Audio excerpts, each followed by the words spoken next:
तीन पदार्थ से हम काटते हैं और उसके बाद आलू काटते हैं तो कैसा नीलाभ काला रंग बन जाता है। ये क्वेश्चन आता है अधिकतर जगहों पर ये क्वेश्चन आपको दिखाई देगा। तो आप ध्यान रखिएगा हमेशा कि मंड या कार्बोहाइड्रेट। अब कार्बोहाइड्रेट में भी चला बहुत सारा टाइप का कार्बोहाइड्रेट होता है। आप कहेगा जैसे कार्बोहाइड्रेट में है आपका सरल कार्बोहाइड्रेट है, जटिल कार्बोहाइड्रेट है। तो कार्बोहाइड्रेट अलग अलग प्रकार का होता है। कार्बोहाइड्रेट में ग्लूकोज, फ्रुक्टोज, माल्टोज, गैलेक्टोज सब कार्बोहाइड्रेट है। ऐसा नहीं कार्बोहाइड्रेट के बदले में अगर ग्लूकोज दे देगा तो वो भी सही है। कार्बोहाइड्रेट के बदले ग्लूकोज, फ्रुक्टोज, माल्टोज, गैलेक्टोज ये सब कार्बोहाइड्रेट का एक प्रकार है। क्या है ये? तो मड या कार्बोहाइड्रेट जैसे ही आयोडीन से अभिक्रिया करेगा ये रंग जो देगा नीला से काला। ये देखो ये डैश का मतलब माइनस नहीं है, से है। या यूं कहें कभी कभी वर्ड बदल देता है नीलाभ से काला। क्या बना देता है? चला नीलाभ से काला। मड, एक मिनट रुकना, चला तब लिखना एकदम बढ़िया चकचका। आज जो पन्ना में लिखना है कल से एकदम बढ़िया वाला पन्ना लेके आना। मड कार्बोहाइड्रेट आयोडीन, ठीक है, से अभिक्रिया करके नीलाभ से काला रंग देता है। और अगर आप कहोगे कॉपर, हम बार बार बच्चा को पढ़ाते हैं बाबू रे, कॉपर जो है ये अपना रंग बदल देता है। कॉपर अपना रंग कैसा कर लेता है? हरा। किसके कारण? Cu2O या H2S के कारण। और चांदी अपना रंग कैसा कर लेता है? काला। और ये किसके कारण कर लेता है? Ag2S के कारण। ये बिहार दरोगा का क्वेश्चन है। हम पहले भी आपको बोले हैं बिहार दरोगा 2023 का पीटी का क्वेश्चन है ही कि कॉपर पर किसकी परत जमती है तो वो हरा हो जाता है। कभी कभी कॉपर के जगह पीतल भी दे देगा। कॉपर की जगह क्या दे देगा? पीतल। आपको पता है पीतल में मैक्सिमम परसेंटेज किसका होता है? कॉपर का होता है। तो अगर कॉपर दे के या नहीं दे के पीतल दे देगा तो भी आंसर क्या है? सही है। तो कॉपर या पीतल, कॉपर या क्यों कॉपर के बदले पीतल दे देगा? पीतल का बर्तन में हम लोग खाते हैं कि नहीं? अब पीतल भी कैसा हो जाता है? हरा हो जाता है। किसके कारण? Cu2O और H2S के कारण। और चांदी जो है काला हो जाता है किसके कारण? Ag2S। कभी कभी क्या करता है चला, कॉपर हरा हो जाता है और ऑप्शन में Cu2S देता है। तो लड़का को Ag2S याद रहता है और Cu2S मार देता है। लड़का तो रट के, अधिकतर लड़का रटता है कि चांदी के चम्मच में अंडा खाना वर्जित है क्योंकि चांदी के चम्मच में अंडा में सल्फर होता है जो चांदी से विक्रिया करके Ag2S बना देता है जिसके कारण वह काला हो जाता है। तो लड़का कहता है जब Ag2S से काला हो सकता है Cu2S से हरा हो जाएगा। बोलन दे। और यहीं पर बच्चा कर जाता है मिस, Cu2O से हरा होगा और H2S से भी हरा हो जाएगा। अब कभी कभी क्वेश्चन पूछता है कि अल्युमिनियम पर जो एनोडीकृत करते हैं, क्या ये भी एनसीईआरटी का सवाल है, जो एनोडीकृत करते हैं अल्युमिनियम को ये कैसा रंग होता है? अल्युमिनियम को जो एनोडीकृत करते हैं इस पर कौन सा परत चढ़ाते हैं?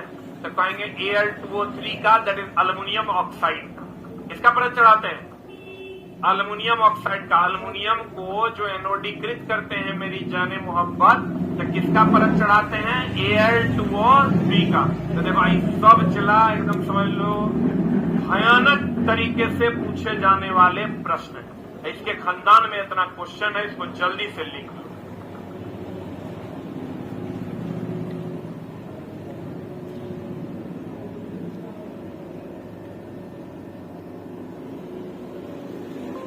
बिहार इलेक्ट्रिसिटी जिन बच्चों ने लिया है उनका कल से क्लास चलेगा 6 बजे से। नए बच्चों का 6 से 8 चलेगा नॉन टेक, 8 से नॉट ट्रेड। पुराने बच्चों का अभी सिर्फ 8 से नॉट ट्रेड चलेगा। 6 से 8 की जानकारी हम आपको अलग से देंगे। कल से ही स्टार्ट होना था लेकिन बिहार इलेक्ट्रिसिटी को एक दिन के लिए एक्सटेंड किया गया है। 12 तारीख से स्टार्ट होगा।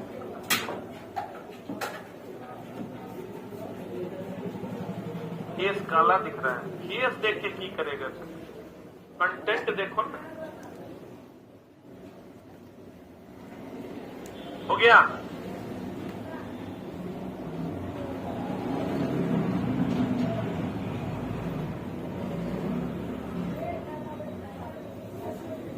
हो गया? जल्दी लिख। 1 नंबर करके 2 नंबर करके लिखते जाएगा। पीडीएफ टेलीग्राम पर भी डाल दिया गया है।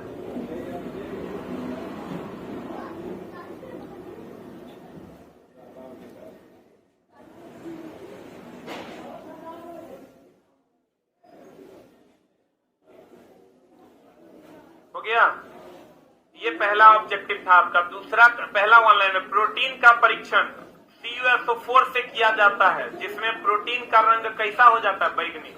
देखो चला प्रोटीन टेस्ट पूछने लगा है, क्वेश्चन ऐसा नया नया पूछता है, चला पता चलेगा चला पूछा क्या।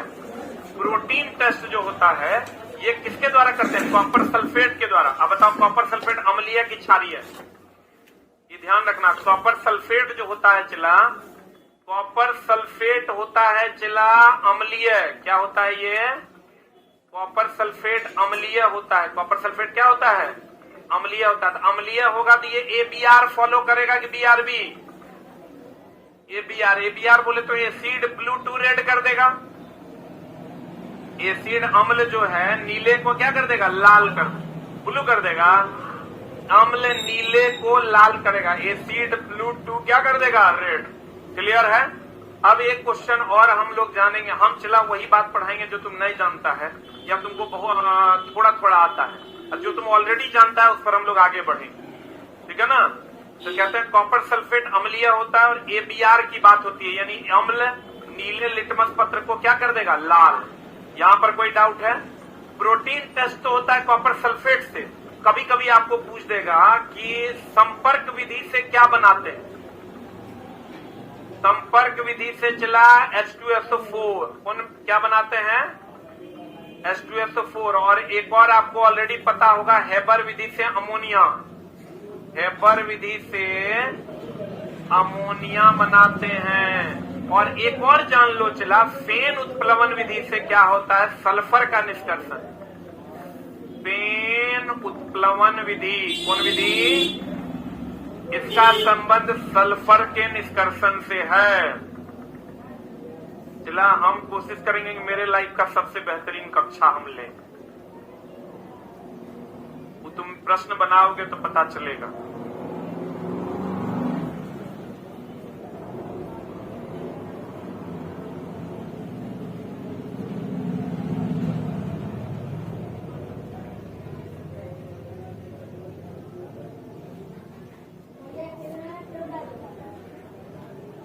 हो गया।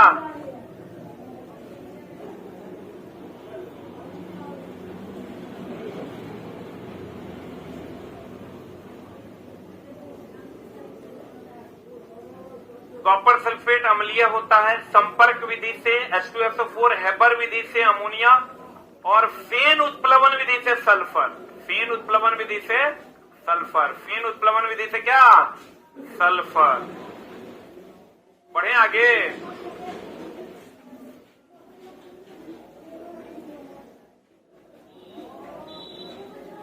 कहते हैं कार्बोहाइड्रेट को देखो ऊर्जा प्रदान करने वाला भोजन कहा जाता है। जैसे चला ये वो चीज और है, ये जो लाइन लिखल है ना, ये NCERT के एग्जैक्ट लाइन है, एग्जैक्ट यही बात वहां लिखल है, उठा के खाली पेस्ट है। जैसे क्वेश्चन हम लोग क्या पढ़ते हैं, देखो कार्बोहाइड्रेट क्या देता है, ऊर्जा। ये बात NCERT में नहीं है। NCERT में कार्बोहाइड्रेट को ऊर्जा प्रदान करने वाला भोजन कहा जाता है। तो आपको पता है ऊर्जा से संबंधित आपका जो लाइन है वो सबको पता होना चाहिए। नहीं पता है तो कार्बोहाइड्रेट, कार्बोहाइड्रेट क्या देता है, क्या देता है, ऊर्जा देता है। और उसके बाद अगर हम बात करें कार्बोहाइड्रेट क्या देता है, ऊर्जा। वसा अत्यधिक ऊर्जा देता है, या देखो अत्यधिक में अधिकतम ऊर्जा देता है। अधिकतम ऊर्जा कौन देता है, वसा। ऊर्जा खाली कौन देता है, कार्बोहाइड्रेट। ऊर्जा खाली कौन देता है, कार्बोहाइड्रेट। बीपीएससी के लिए साइंस पढ़ा दीजिए सर। अब 2 दिन में बीपीएससी का एग्जाम है रे, टीचर वाला।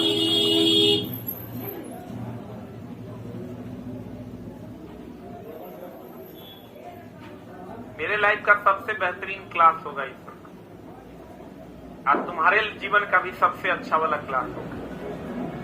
कंटेंट जाएगा तुम्हारे अंदर ना, खून ऐसा तेजी से दौड़ेगा कंटेंट वाला। तो पढ़ोगे, क्वेश्चन बनाओगे चला तो पता चलेगा, बोलने से तो होगा नहीं। हो गया। अरे बोलो। अब देखो चला, यहां पर हम आते हैं थोड़ा सा और क्या कहते हैं, ध्यान दीजिएगा। विटामिन ए हम लोग 100 बार पढ़ते हैं, रतौंधी विटामिन ए, रतौंधी विटामिन ए, रतौंधी विटामिन ए, पढ़ता है कि नहीं? रतौंधी में रात में कम दिखाई देता है, रात का अंधापन भी इसको कहते हैं। लेकिन यहां चला, विटामिन डी के बारे में आप जानते हैं, विटामिन डी कहां से मिलता है? सूर्य से। अब विटामिन सी के बारे में आप जानते हैं कि ये खट्टे पदार्थ से मिलता है, जानते हैं ना? वो यहां पर थोड़ा सा लाइन जो एनसीईआरटी में दिया है उसी टाइप से क्वेश्चन चला पूछता है कि विटामिन डी त्वचा के, आंख के लिए तो जरूरी है, ये है विटामिन ए त्वचा के लिए भी जरूरी है, यानी त्वचा और आंख के लिए जरूरी है। और विटामिन डी की अगर हम बात करें तो विटामिन डी की कमी से कौन बीमारी होता है? रिकेट। रिकेट अस्थि से संबंधित है ना? और दांत भी एक प्रकार का अस्थि है, क्योंकि दांत और अस्थि अगर दोनों की बात करें मेरी जान, तो दोनों बना होता है कैल्शियम फॉस्फेट से। ये दांत ले लो और ये अस्थि ले लो, दोनों बना होता है कैल्शियम फॉस्फेट से बना होता है। रुक जा। हम लोग कहते हैं विटामिन डी रिकेट्स है, रिकेट्स एक प्रकार का सूखा रोग, हड्डियों का बीमारी है। तो हड्डी का बीमारी तो हम लोग जानते हैं हड्डी का बीमारी है, बुलंदे। अब दे देगा दांत का तो फिर गड़बड़ा जाइएगा, लेकिन दांत भी एक प्रकार का क्या है? हड्डी है। तो कहते हैं विटामिन डी अस्थि और दांत के लिए प्रयोग किया जाता है। अगर इसकी कमी होगी तो दो चीजें आपका गलत हो जाएगा, दो चीजों में गड़बड़ी आ जाएगी, एगो अस्थि एगो दांत। और क्योंकि दोनों बना होता है किसका? कैल्शियम फॉस्फेट का, अधिक मात्रा में कैल्शियम और कम मात्रा में फॉस्फोरस। विटामिन सी रोग घाव के प्रति सुरक्षा। देखो विटामिन सी में दो बातें हैं। विटामिन सी हम लोग क्या पढ़ते हैं? रोगों के प्रति सुरक्षा, इसलिए कि कोरोना के टाइम में देखना विटामिन सी की गोली मिलती थी, क्योंकि अगर आप विटामिन सी का श्रवण करते हैं, विटामिन सी आप पीते हैं या खाते हैं टेबलेट के रूप में, तो रोग प्रतिरोधक क्षमता आपका बढ़ जाएगा, बोलेंगे। और रोग प्रतिरोधक क्षमता बढ़ जाएगा मेरी जान, लेकिन घावों को भी ठीक करने के लिए कौन चाहिए? Vitamin C. तो कहता है घाव के प्रति सुरक्षा भी कौन देता है? Vitamin C. अब मेरे दोस्त आप जानते थे विटामिन ए आंख के लिए, रतौंधी, अब जानिए आप किसके लिए? त्वचा के लिए। विटामिन डी अस्थि के लिए जानते थे, अब आप जानिए दांत के लिए। और विटामिन सी रोग के लिए आप जानते थे, रोगों के प्रति सुरक्षा के लिए, अब आप ये भी जानते होंगे ऑलरेडी, घाव के प्रति सुरक्षा के लिए। बोलवे नहीं करेगा तो हड्डी दे देगा, नहीं देगा तो दांत आंसर होगा, आंख नहीं देगा तो त्वचा आंसर होगा, यहाँ पर रोग नहीं देगा तो घाव भरना आंसर हो जाएगा। अब कहोगे दोनों दे देगा तो नहीं देगा, कोई एक ही गुण देगा तो एक से अधिक उत्तर मार दीजिएगा। बोलिए, तो ये आपका मामला है। और अस्थि और दांत किसका बना होता है? Calcium phosphate. Any doubt?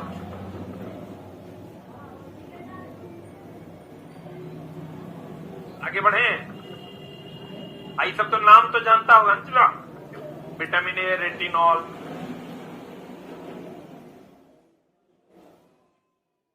आई जो चला विटामिन सी है ना, घाव के प्रति सुरक्षा और रोग से लड़ने के लिए हमारे शरीर में एंटीबॉडी बनाने में सहायता करता है। कौन?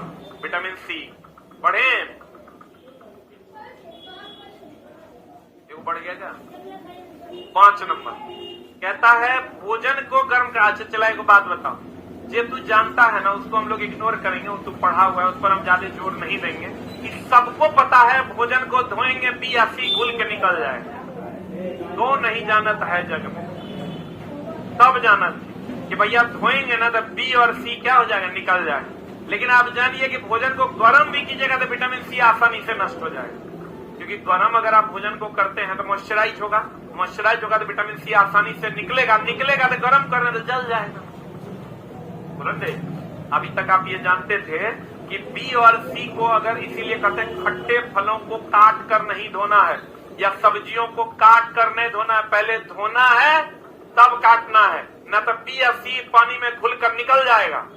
लेकिन आज आप जानिए कि अगर आप पकाते हैं भोजन को तो बी निकले ना निकले विटामिन सी आपका निकल लेगा। क्या करने से? पकाने से। आज जल के साथ घुलनशील कौन कौन है? ये आप ऑलरेडी जानते हैं। जल के साथ घुलनशील कौन कौन है? बी और सी। जल के साथ घुलनशील कौन है? बी और सी। अब गर्म करने पर जो जल जाएगा, समाप्त हो जाएगा, वो कौन है? Vitamin C. समझ में आया? बोलन दे। ये बहुत बच्चों के लिए पढ़े भी होंगे, कुछ बच्चे नहीं भी पढ़े होंगे, तो आप दोनों बच्चे देख लीजिए कि जल में घुलनशील बी और सी। अब भोजन को गर्म करने पर जो नष्ट होगा वो विटामिन सी। क्लियर है? बोलो हाँ। आंसर।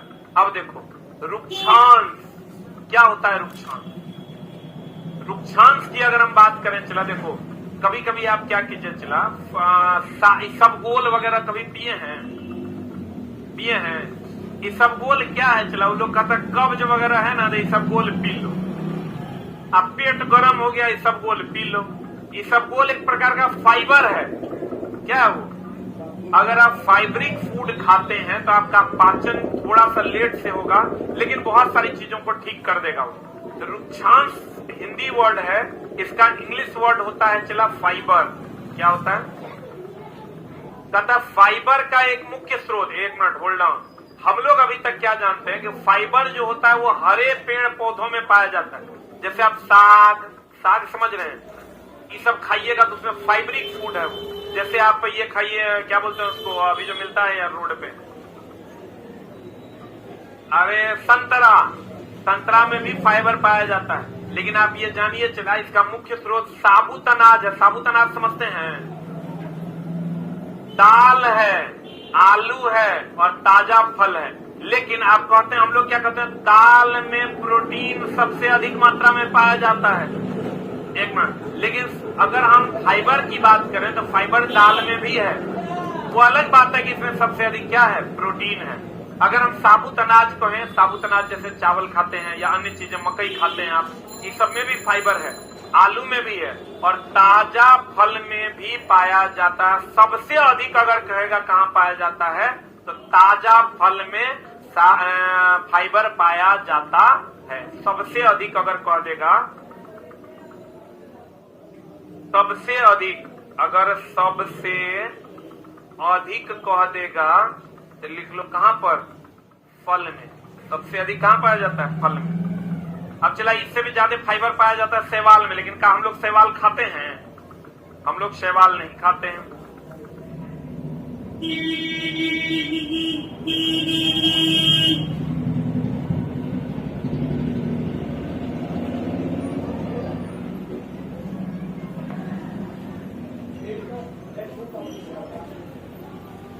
सबसे अधिक फाइबर कहां पाया जाता है? शैवाल में। सेलुलोज भी चला सबसे अधिक कहां पाया जाता है? शैवाल में। बोलन दे। सेलुलोज सबसे अधिक कहां पाया जाता है? शैवाल में।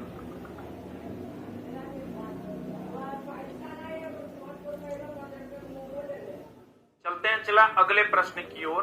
कहता है वह पदार्थ जिसे आसानी से संपीड़ित खरोंचा जा सकता है, कोमल पदार्थ तथा इसका उल्टा कठोर पदार्थ। अब देखो तीन प्रकार का पदार्थ है, एगो कोमल पदार्थ है, एगो कठोर पदार्थ है, एगो चला अगर हम बात करें चिम्मड़ पदार्थ।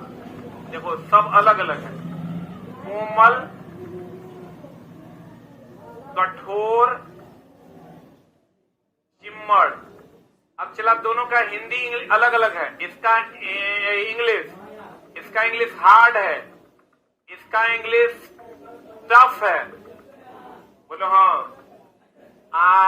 इसका जो इंग्लिश है सॉफ्ट है। बोलो हाँ। इलास्टिक प्लास्टिक तो जानता होगा। इलास्टिक जिसको हम खींचे तो पुनः अपने शेप में आ जाएगा। अब प्लास्टिक जिसको खींचे तो पुनः अपने शेप में नहीं आए। लेकिन मेरे दोस्त कोमल, कठोर और चिम्मड़ समझ लो। कोमल तो कोमल है। कोमल क्या है? तथा वह पदार्थ जिसे आसानी से संपीड़ित और खरोंचा जा सके। जैसे आप ले लीजिए पनीर, कोमल है, उसको खरोंच भी सकते हैं, आसानी से उसको संपीड़ित भी किया जा सकता है। तो कोमल के बारे में तो कोई बात नहीं करेंगे, लेकिन हार्ड और चिम्मड़ के बारे में बात करेंगे। एक बात वो नहीं करेंगे, एक एग्जाम्पल देंगे और आप तुरंत समझ जाइएगा। जैसे स्टील, ये हार्ड है। स्टील क्या है मेरी जान? स्टील जो है ये आपका हार्ड है। स्टील क्या है? हार्ड है। और प्लास्टिक का कुर्सी जो है, प्लास्टिक का जो कुर्सी है ये चिम्मड़। आप कहेगा समझे नहीं गुरुजी, आप बढ़िया से समझ लीजिए। जिसको चाकू से या नाखून से काटा ना जा सके, चाकू से मान लो ना, जिसको चाकू से काटा और खुरचा ना जा सके कठोर, और जिसको चाकू से काटा या खुरचा जा सके चिम्मड़। बताओ आप प्लास्टिक का कुर्सी को चाकू से काट सकते हैं, नाखून से खुरच सकते हैं, तो ये हो गया चिम्मड़। और जेकरा काट खुरच नहीं सकते हो क्या है? कठोर। स्टील कठोर है कि चिम्मड़? आप प्लास्टिक की कुर्सी कठोर है कि चिम्मड़? क्या है?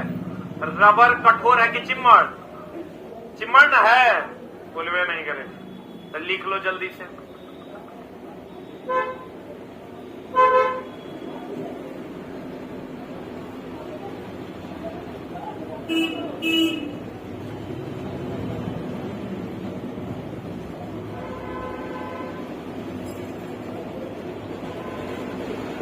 ये वो छोटा लिखता है, अच्छा पढ़ा लेते हैं। बताओ इतना बदतमीज बच्चा सब। देखो चलो, अब हम लोग आते हैं कांच, जल, वायु, कुछ प्लास्टिक पारदर्शी पदार्थ। ध्यान से समझना, यहाँ लगल है कुछ प्लास्टिक। यही कथन निष्कर्ष वाला क्वेश्चन दे देगा, फिर तुम्हारा हालत हो जाएगा खराब। सब प्लास्टिक पारदर्शी नहीं है। जैसे तुम कुर्सी ले लो तो भी तो प्लास्टिक है, लेकिन सभी प्लास्टिक पारदर्शी नहीं है। तो फिर वही देगा, सभी अयस्क खनिज हैं लेकिन सभी खनिज अयस्क नहीं है। तो देगा सभी प्लास्टिक पारदर्शी है और कुछ प्लास्टिक पारदर्शी नहीं है। तो तू ये जान लो कि सब प्लास्टिक पारदर्शी है क्या? इस मामले में हम लोग 3 बात पढ़ते हैं हमेशा। एगो पढ़ते हैं चला ट्रांसपेरेंट, पढ़े हैं ना? एगो पढ़ते हैं ट्रांसपेरेंट, एगो पढ़ते हैं चला ट्रांसलूसेंट, और एगो पढ़ते हैं हम लोग ओपैक। बोलो हाँ। ट्रांसपेरेंट कहते हैं आर पार दिखेगा, आर पार दिखेगा। इसको क्या कहते हैं? ट्रांसपेरेंट। ऐसे भी नहीं हम लोग कहते हैं बड़ा ट्रांसपेरेंट है, मतलब आर पार क्या हो रहा है? दिख रहा। ट्रांसलूसेंट का मतलब पारदर्शी के अपारदर्शी। हाँ, इसको कहते हैं अर्ध पारदर्शी। क्या कहते हैं इसको? देखो चला एक एग्जाम्पल पूछता है, एगो थीन पेपर जान रहे हो, आप सूती कपड़ा देख रहे हो, ये क्या है? अर्ध पारदर्शी। एगो होता है चला ओपैक। क्या होता है? ओपैक। तीसरा होता है ओपैक। ओपैक बोले तो अपारदर्शी। अपारदर्शी। अपारदर्शी में बताओ स्टील क्या है? अपारदर्शी है। लोहा क्या है? अल्युमिनियम क्या है? रुक रुक रुक, आइए 1 मिनट होल्ड डाउन। कहते हैं ट्रांसपेरेंट, फेरेंट लिखा गया है। ट्रांसपेरेंट, ट्रांसपेरेंट बढ़िया समझना चला। Transparent, transparent. अब देखो इसको याद ऐसे रखना चला, ये गड़बड़ा जाता है बच्चा। ट्रांसपेरेंट का मतलब है कि ऐसे भी हम लोग कहते हैं ना बड़ी ट्रांसपेरेंट, मतलब आर पार दिख रहा है।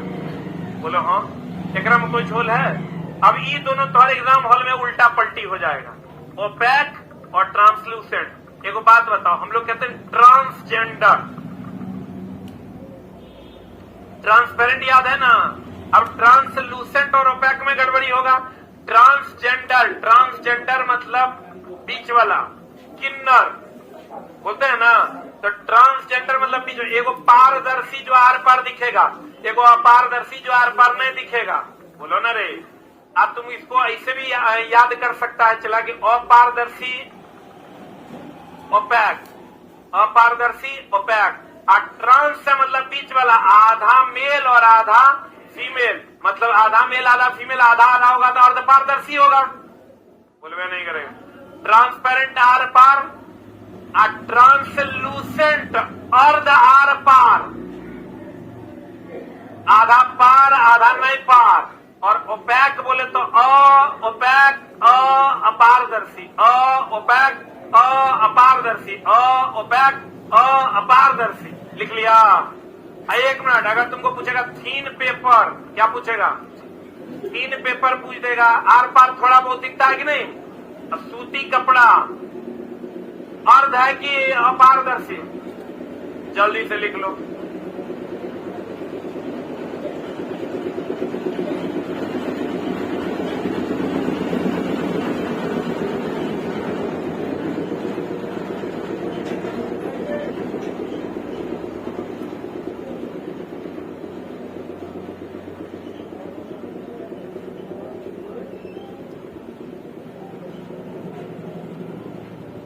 हो गया?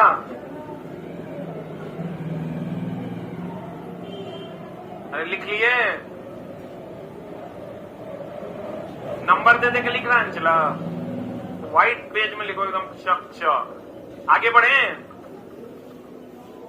अगला बात ये देखो, कपास देख लो। चला यही कपास है।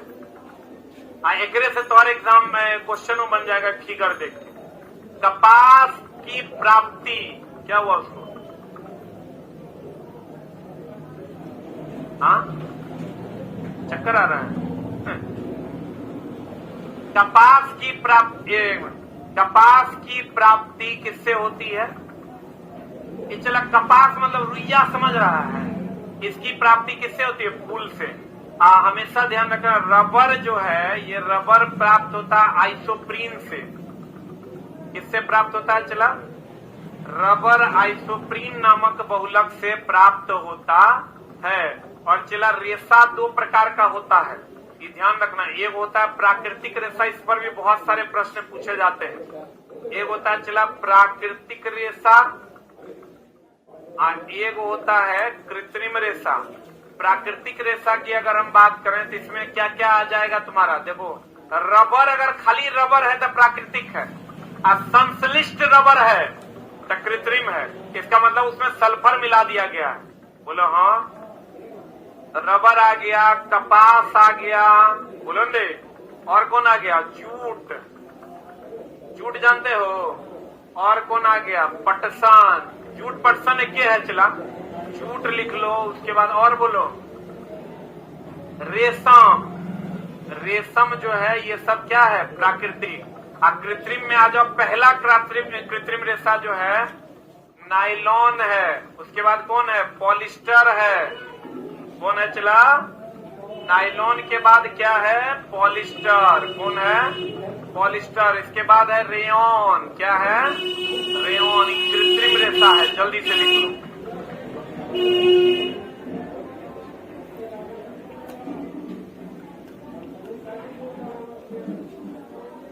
जल्दी।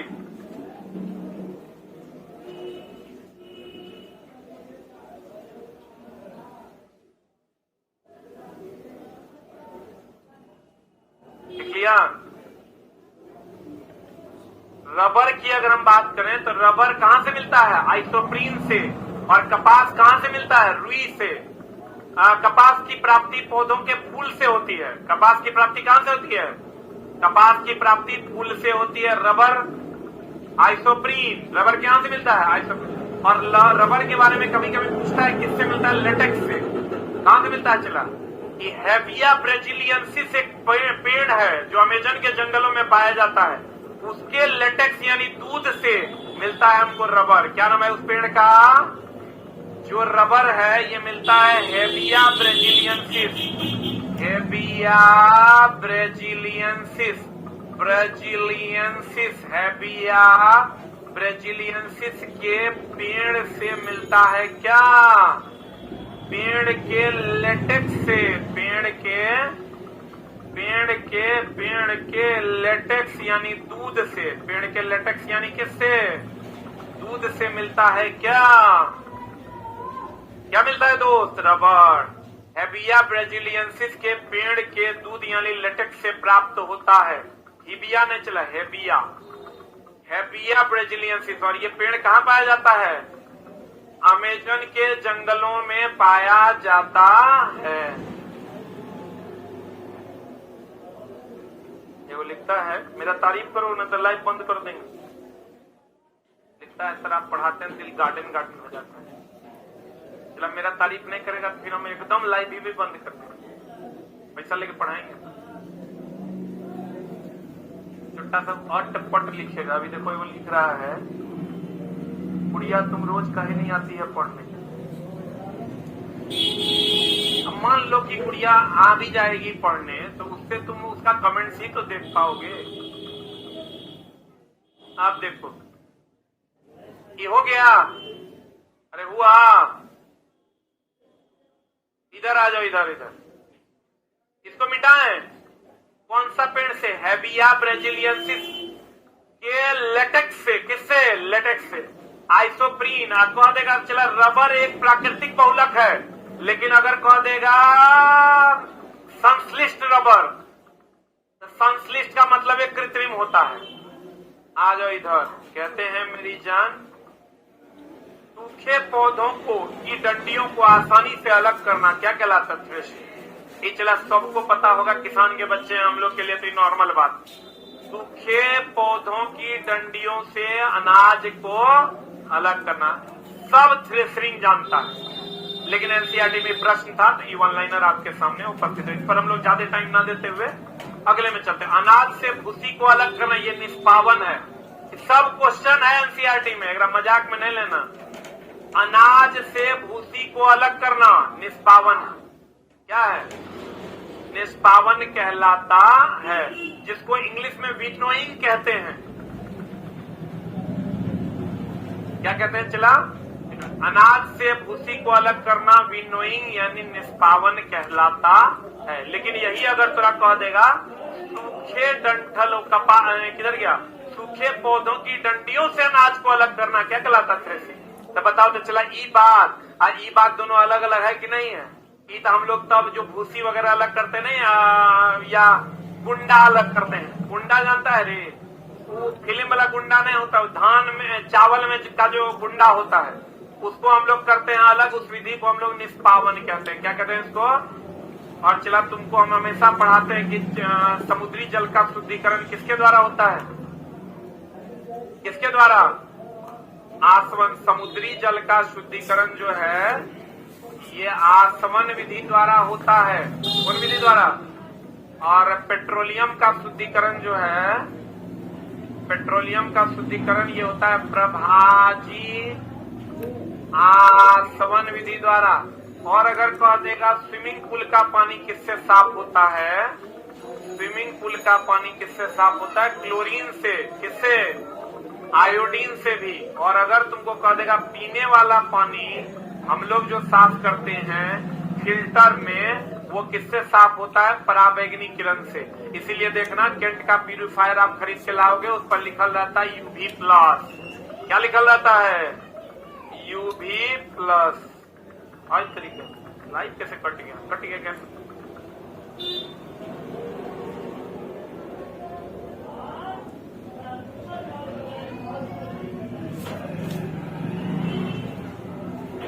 कट गया।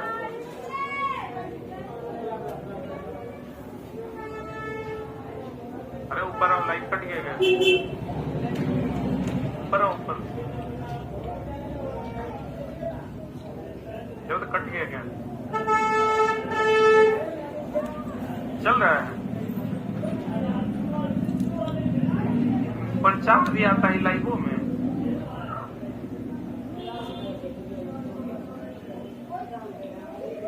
नीतीश कुमार लो तो नाम ले ली।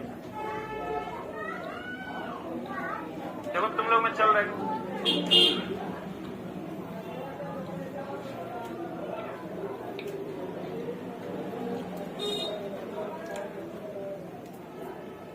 हो गया। चला देखो नेट वेट जाएगा तो उड़ा जाएगा। समुद्री जल जो है ये आसवन विधि द्वारा, पेट्रोलियम का शुद्धिकरण प्रभाजी आसवन। स्विमिंग पूल का पानी Cl2 या आयोडीन और की गोली डाल देते हैं। बाढ़ का पानी भी चला, ये लिख लो बाढ़ का पानी। बाढ़ का पानी किसके द्वारा? क्लोरीन। पीले वाला पानी इसीलिए देखना केंट के प्यूरिफायर पे लिखा रहता है यूवी प्लस 1+, यूवी प्लस। पीने वाला पानी पराबैंगनी किरण से साफ होता है। स्विमिंग पूल का पानी क्लोरीन से या आयोडीन से, या क्लोरीन से कौन सा पानी? बाढ़ का पानी। बाढ़ के पानी को शुद्ध किया जाता है। पेट्रोलियम का शुद्धिकरण प्रभाजी आसवन, और समुद्री जल का शुद्धिकरण आसवन। सही है। अगला प्रश्न में चलते हैं चिल्ला जी।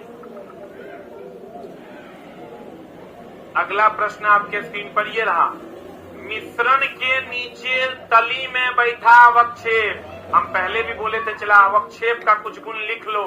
अवक्षेप हम एनसीईआरटी का सवाल है कि अवक्षेप जो है पानी में अघुलनशील होता है। पानी में अघुलनशील है कौन? अवक्षेप। अवक्षेप लिख के डाल दो, लिखो पानी में अघुलनशील। आइए ठोस अशुद्धि है। कौन अशुद्धि है? चला ठोस अशुद्धि है। कौन अशुद्धि है? ठोस अशुद्धि है।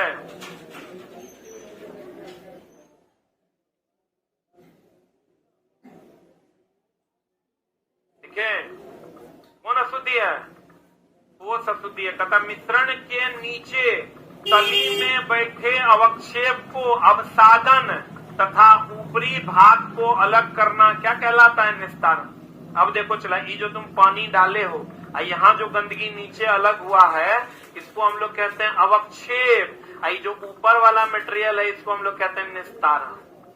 कहते हैं मिश्रण के नीचे तली में बैठे अवक्षेप को अवसादन, यानी इसको अवसादन कहते हैं। ये जो अवक्षेप है, इसको हम लोग क्या कहते हैं? चला, ये जो अवक्षेप है, इसको हम लोग अवसादन तथा ऊपरी भाग को अलग करना क्या कहलाता है? निस्तारण। या अलग करने की विधि को क्या कहते हैं? निस्तारण।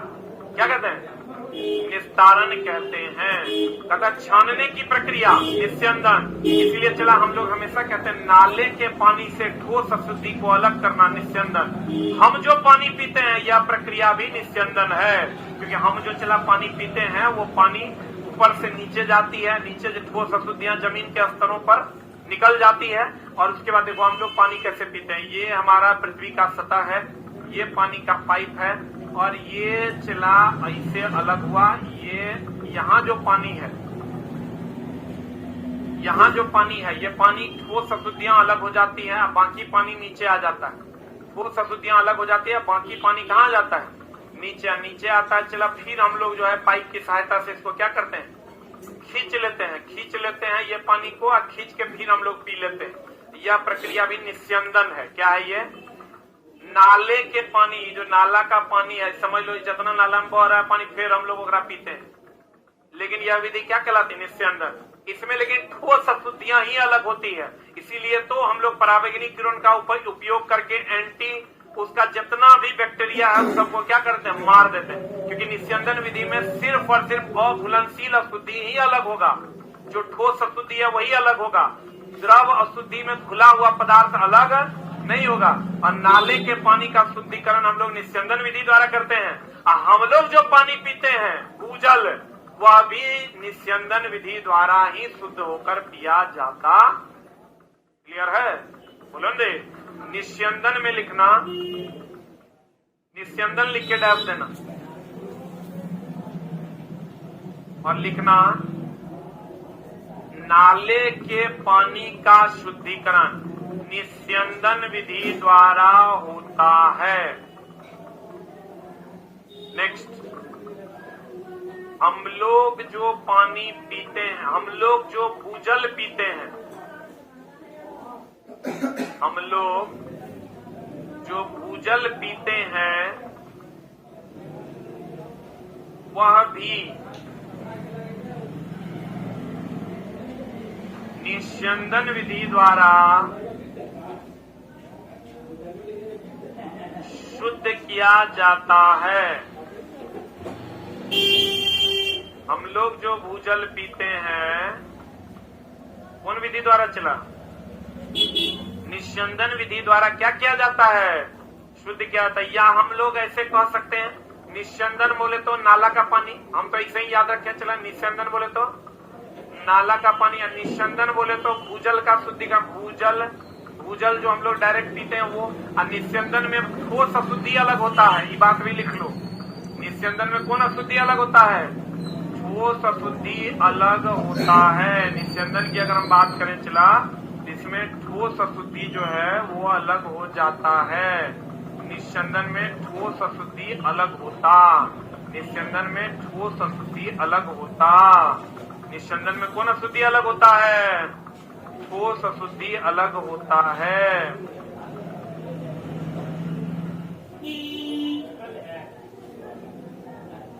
निस्यंदन में कौन अशुद्धि अलग होता है? ठोस अशुद्धि। अब चला देखो, कहते हैं क्वेश्चन कहता है, लाइन कहता है कमजोर तना जो भूमि पर फैलता है विसर्पी लता कहलाता है। ये देख लो, ये जो जमीन पर कमजोर तनाएं फैलती है इसका नाम कौन लता है? विसर्पी लता। कल हम पढ़ाए थे एक जगह, स्तंभ जड़ किसको कहते हैं? बरगद से जो निकलता है स्तंभ जड़ जो है, स्तंभ जड़ जो है चला, ये कहां से निकलता है? बरगद से निकलता है। बरगद से निकलने वाला आरोही जड़ किसका? आरोही जड़ किसका? आर्किड का। किसका? आर्किड की जो जड़ें होती है वो कैसी जड़ें होती है? आरोही जड़ जो है ये आर्किड में पाया जाता है। कहाँ पाया जाता है चला? आर्किड में। स्तंभ जड़ किसको? स्तंभ जल नहीं, स्तंभ जड़ कहाँ पाया जाता है? बरगद में। कहाँ पाया जाता है? और आर्किड को हम लोग नाइट्रोजन अवशोषण करने वाला पौधा भी कहते हैं, बुलंदे, क्योंकि इसमें नाइट्रोजन की क्या होती है? कमी होती है। स्तंभ जड़ कहाँ पाया जाता है? बरगद में। अधिकतर तुमको यही पूछेगा चला, स्तंभ जड़ कहाँ पाया जाता है? बरगद में। आप कहेगा कमजोर तना जो भूमि पर फैलता है उसे कौन लता कहते हैं? विसर्पी लता। कौन लता कहते हैं? कमजोर तना जो भूमि पर फैलता है उसे विसर्पी लता कहते हैं। कमजोर तना जो भूमि पर फैलता है उसे विसर्पी लता कहते हैं। कमजोर तना जो भूमि पर फैलता है उसे विसर्पी लता कहते हैं। स्तंभ जड़ कहाँ पाया जाता है? बरगद में। कहाँ पाया जाता है? बरगद में। कत्ता पत्ती वह भाग है जो तने से जुड़ी होती है, पर्णवृत्त कहलाता है। पत्ती का जो भाग, ये वाला भाग, यही थे जो तने से जुड़ा होता है उसे पर्णवृत्त कहते हैं। क्या कहते हैं उसको? अब कभी कभी चला क्वेश्चन पूछ देता है, एनसीईआरटी पूछता क्या है, एनसीईआरटी में दिया हुआ है ये वाला भाग देख लो, ये जो पत्ती का ये वाला भाग है इसको हम लोग कहते हैं सिरा। क्या कहते हैं इसको? ये जो बीच वाला भाग है इसको कहते हैं, क्या कहते हैं? मध्य सिरा। क्या कहते हैं इसको? मध्य सिरा। यही जो भाग है ये पर्णवृत्त। एनसीईआरटी में यही 3 को सवाल दिया हुआ है, सिरा, मध्य सिरा और पर्णवृत्त। हाँ, ये वाला, अरे क्या बात है, यही क्वेश्चन आया था। फिगर वाला क्वेश्चन अगर तुम देखा होगा तुमको मिलेगा। अच्छा एक बात पता चला, पौधों में वाष्पीकरण होता है कि देखो ऑनलाइन वालों तुमको भी हम एक सवाल देते हैं, बड़ा सिंपल सा सवाल है। पौधों में, ऑफलाइन वाले तुम भी बताएगा, पौधों में वाष्पीकरण होता है कि वाष्पोत्सर्जन होता है? जल्दी से ऑनलाइन वाले तू भी जवाब देगा। ये क्वेश्चन हमको मिला तो बड़ा हंसी लगा कि साला कितना गड़बड़ गड़बड़ काम कर रहा है बच्चा, यहाँ पढ़ते पढ़ते मर रहा है, पूछने वाला साफे पगला रहा है। वाष्पीकरण और वाष्पोत्सर्जन में अंतर है। पानी का वाष्पीकरण होता है बुलंदे, और वाष्पोत्सर्जन किसका होता है? पौधे में। पौधे में कहां से? रंध्र से। कहां से चला? पौधे के रंध्र वाले भाग से क्या होता है? वाष्पोत्सर्जन। पौधे के रंध्र वाले भाग से क्या होता है?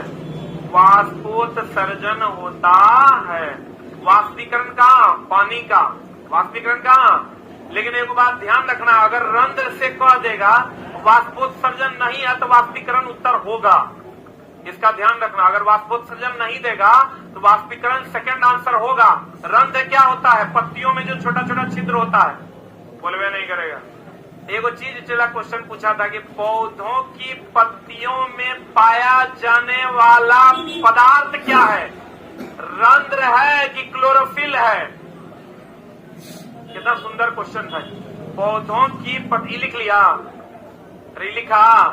देखो ये चला ध्यान रखना, रंध्र जो है वो छिद्र है। छिद्र है और छिद्र और पदार्थ में अंतर नहीं है। कहीं पर चला छेद है, ईटा में अंतर नहीं है। छेद पदार्थ नहीं है, छेद पदार्थ है क्या? क्वेश्चन तुम्हारा पूछा है कि पौधे की पत्ती में उपस्थित पदार्थ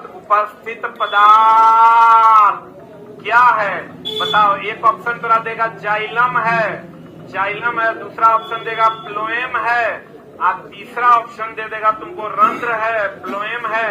और तीसरा ऑप्शन दे देगा रंध्र है, और चौथा ऑप्शन देगा क्लोरोफिल है। बताओ क्या होगा, क्या हो जाएगा? क्योंकि क्लोरोफिल नहीं है, क्लोरोफिल मैग्नीशियम है। अब मैग्नीशियम तो एक तत्व है, अब तत्व है मतलब पदार्थ है, क्योंकि पदार्थ 3 प्रकार का तत्व, यौगिक और मिश्रण। क्लोरोफिल में मैग्नीशियम है, मैग्नीशियम तत्व है। अब तत्व पदार्थ के प्रकार हैं, इसलिए तत्व एक प्रकार का पदार्थ है। इसीलिए हम लोग कहते हैं पौधे की पत्ती में उपस्थित पदार्थ जो है वो क्लोरोफिल है। क्लोरोफिल नहीं है, क्लोरोफिल मैग्नीशियम है, और मैग्नीशियम नहीं है, मैग्नीशियम तत्व है। और तत्व नहीं है, तत्व क्या है? पदार्थ। क्लियर है? बोलो ना रे। What is the answer? 4 number is the right answer. बोलो हाँ, बोलो हाँ। क्या मजा आ रहा है? और मेरे लाइफ का सबसे बेहतरीन क्लास हम लेने वाले। हमको पता ही नहीं था कि सलाम वन लाइनर पे बहुत बढ़िया पढ़ा सकते हैं। हम इसीलिए वन लाइनर ट्राई नहीं करते थे। हमको लगता था मेरा 4 ऑप्शन वाला स्पेशलाइजेशन, ये तो हम 4 ऑप्शन से भी बढ़िया पढ़ाते। हेलो, पीडीएफ आ गया? अब क्यों नहीं आया? अरे पगला,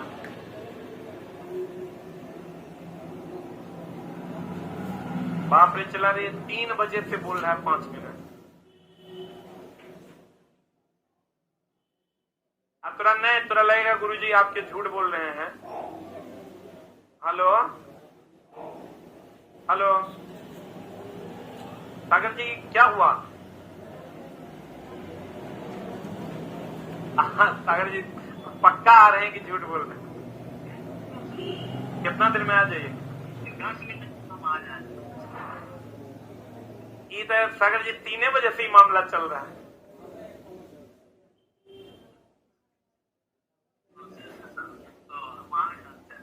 ये तो 2 बजे से हो रहा है 10 मिनट।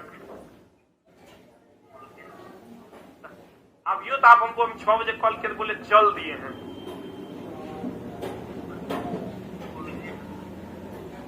अच्छा कोई बात नहीं, सुनिए ना, नहीं होगा तो आज बोल देते बच्चा को कल से मिलेगा, कोई दिक्कत नहीं। आप करवा लीजिए। अभी तो बच्चा को छोड़ रहे हैं हम ना, तो आज नहीं है मिलेगा, हम कल से बोलेंगे। आप करवा ही लीजिए, कल 12 बजे के बाद दीजिए।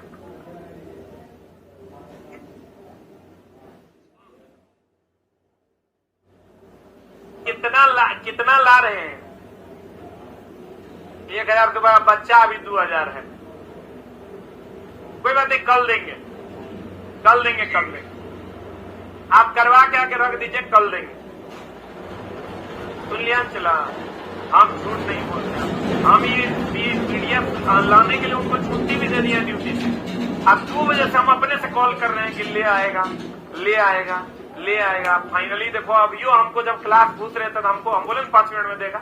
हमको बोला पहुंच गए बिगना पहाड़ी मोड़ पर।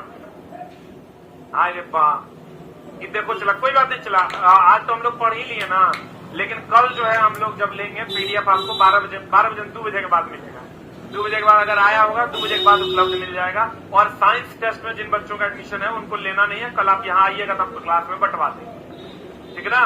बाकी बच्चे अपना ले लेंगे, साइंस टेस्ट वाले नहीं लेंगे, उनको यहाँ मिल जाएगा। वहां नहीं मांगना है काउंटर पे, नहीं, कार्ड दिखा के नहीं मांगना है, उसमें घपला हो जाएगा।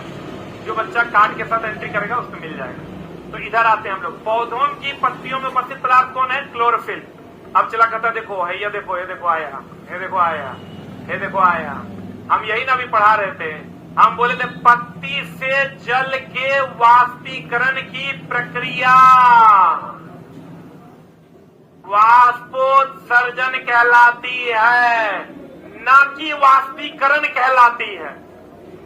वाष्पीकरण की वाष्पोत्सर्जन क्या कहलाती है? वाष्पोत्सर्जन कहलाती है। क्लियर है? और पानी का क्या होता है? वाष्पीकरण। अच्छा चला, जब इतना तू पढ़िए लिया तो वो एनसीईआरटी का एक और सवाल है, बताएगा? बता दो तो हम पूछ जाएंगे कि तू सही में पढ़ता है। बताएगा? एक बात बताओ चला, एकदम सिंपल सा क्वेश्चन हम तेरा देते हैं, अब तू हमरा बताना। वाष्पीकरण एकदम कोई नहीं बोलेगा, जब बोलेंगे तब बोलना। वाष्पीकरण जो है पहला, उष्मा क्षेपी है, कोई नहीं बोलेगा। दूसरा, ऑनलाइन वालों तू लोग भी बोलेगा रुक रुक रुक रुक रुक रुक रुक रुक रुक, हम बताते हैं। वो बात है एकरा में, जैसे ही क्वेश्चन चला रट्टा नहीं मारना, सोचना है।